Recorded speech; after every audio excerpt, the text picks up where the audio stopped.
Hello and welcome back to International School History Teacher. This is the second in a series of 6 lessons dedicated to the fundamental philosophical issues that surround the question of what is history. Now, in this lesson we'll be looking at the first of history's epistemological weaknesses. Epistemology is also known as the theory of knowledge, or TOK, as IB students like to call it. And in this lesson we'll show how the epistemological basis of history is weak because, and this is putting it very simply, most of the past is unknowable.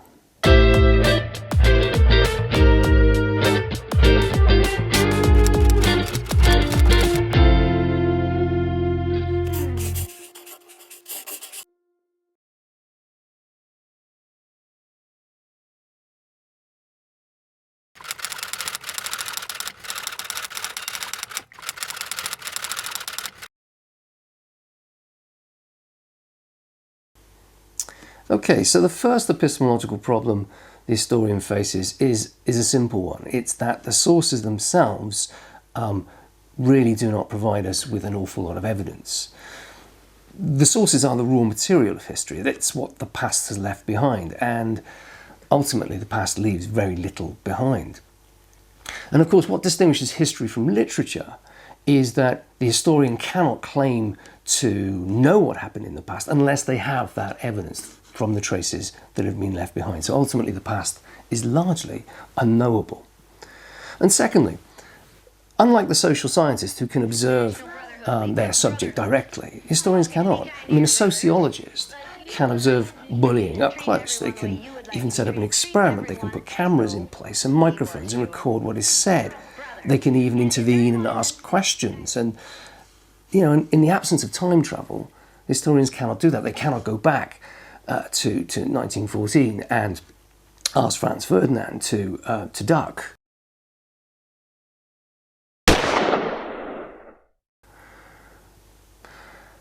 Finally, in the quote we read earlier, we saw that the past comes down to us through broken fragments. And that's true. Most of the past doesn't come down to us. And the bits that do come down are broken. And they're broken in a sense that they're not typical or representative. We know very little about medieval peasant women because they didn't leave us much of a record. We tend to know an awful lot more, therefore, about the great and the good, the powerful and the influential. And when the powerful and influential are leaving records, they can actually deliberately leave records intended to influence how they will be interpreted in future. I mean, Churchill's a great example when he famously said about, history being kind to him, in that he intended to write that history. Ultimately then, a lot of what we get from the past is accidental. The evidence only speaks to historians indirectly, with no guarantee that the evidence will actually answer the question that the historians pose.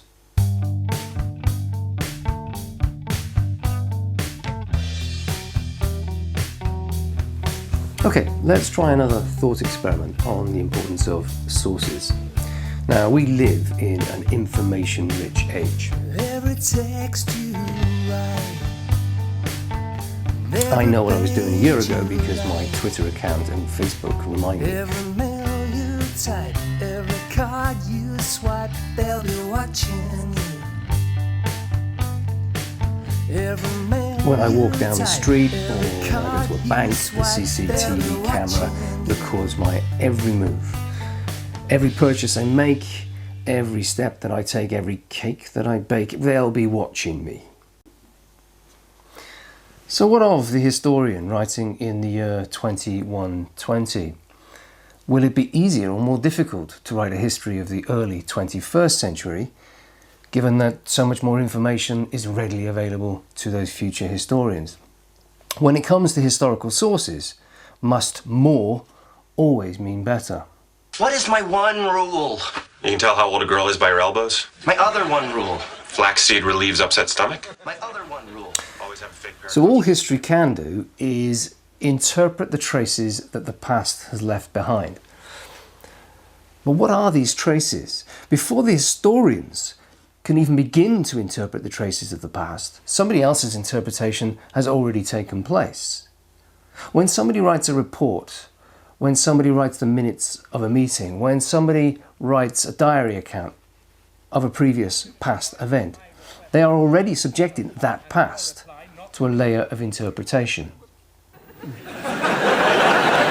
It is characteristic of all committee discussions and decisions that every member has a vivid recollection of them, and that every member's recollection of them differs violently from every other member's recollection. Consequently, we accept the convention that the official decisions are those and only those which have been officially recorded in the minutes by the officials, from which it emerges with an elegant inevitability that any decision which has been officially reached will have been officially recorded in the minutes by the officials, and any decision which is not recorded in the minutes has not been officially reached, even if one or more members believe they can recollect it. So in this particular case, if the decision had been officially reached, it would have been officially recorded in the minutes by the officials, and it isn't, so it wasn't. There is a great example of this in E.H. Carr's seminal study, What is History? Still probably the best introductory text to the subject. Carr describes, in the book, an archive of primary documents left by Weimar Germany's foreign minister, Gustav Stresemann. In it, there are hundreds of diplomatic conversations, the primary evidence of a series of meetings that had taken place. These are the traces that the historian will turn to. These are the archives. And yet, what do these documents tell us? Carr's answer, and I quote, "They depict Stresemann as having the lion's share of the conversations and reveal his arguments as invariably well put and cogent, while those of his partner are for the most part scanty, confused and unconvincing. This is a familiar characteristic of all diplomatic conversations. The documents do not tell us what happened, but only what Stresemann thought had happened, or what he wanted others to think, or perhaps what he wanted himself to think had happened." Now this last sentence is, I think, the most powerful. Perhaps what he himself wanted to think had happened. Social psychologists have explained that an individual's explanation of an event is often different to what the individual was thinking at the time of the event. 2,500 years ago, Aesop's fable about the fox and the sour grape provided a fantastic summation of what we now call cognitive dissonance. But he could not get the grapes. So he went away saying, "The grapes are sour." How can we know what people in the past thought if we cannot be certain that the people in the past knew themselves what they were thinking? Historians assume that people in the past are rational individuals motivated by rational reflection. It's an historical shorthand that will describe a politician or a king aiming to achieve something. The king wanted this, the president wanted that. But how can we know if so very often the historical actors did not know themselves?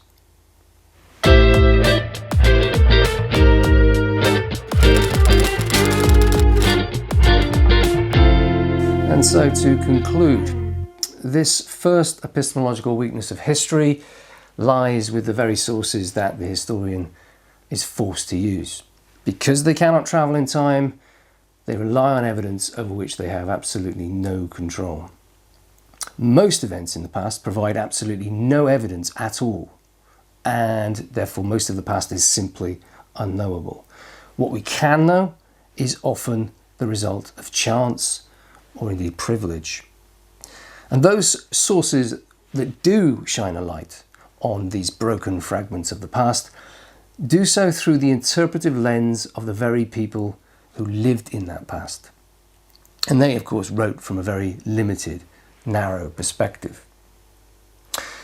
In the next lesson, we'll be looking at the second epistemological weakness of history, the methods employed by the historians as they attempt to make sense of these broken fragments that the past has left behind. Anyway, more about that next time. Architecture of amnesia, scare the people with hysteria.